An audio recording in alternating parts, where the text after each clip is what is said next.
Hello guys, welcome back to our channel. অনেকদিন পরে তোমাদের সামনে আবার একটা মিনি ব্লগ নিয়ে চলে আসলাম। তো আজকে আমি চলে এসেছি, যেহেতু বাড়ি থেকে আমি ভিডিওটা অন করিনি, আর আজকে আমি চলে এসেছি প্রিয়াঙ্কাদের বাড়িতে, যেহেতু প্রিয়াঙ্কার বার্থডে।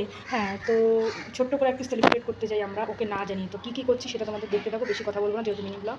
চলে তাহলে। সো রনো আর আমি মিলে পাড়া থেকে বিভিন্ন ধরনের ফুল তুলে এনে রেখে দিয়েছিলাম, যেহেতু থালাগুলো সাজাতে হবে। আর আমি এখানে থালাগুলো সাজানোর জন্য সব কিছু বেড়ে নিচ্ছিলাম বাটিতে বাটিতে, প্লেটে প্লেটে। আর রনো ওদিকে 5 রকম ভাজাটা বাকি ছিল, করে ফেলছিল। তো এইগুলো সব কিছু সাজিয়ে আমি ফুলগুলো দিয়ে দিলাম। হ্যাঁ, আর এই হচ্ছে লাস্ট ডেকোরেশনটা। তোমরা দেখে বলো কিন্তু কমেন্ট করে কেমন হয়েছে ডেকোরেশনটা, কিন্তু পুরোপুরি আমার। হ্যাঁ, আর একটা কেক নিয়ে এসছে, সেটা গণ নিয়ে এসেছিলো, পিঙ্ক কালারটা আমার, আর এটা হচ্ছে গিয়ে গণ নিয়ে এসেছিলো। তো যাই হোক, দুটো কেকই কাটিং হবে। তো চলো, বার্থডে গার্ল চলে এসছে, চলো।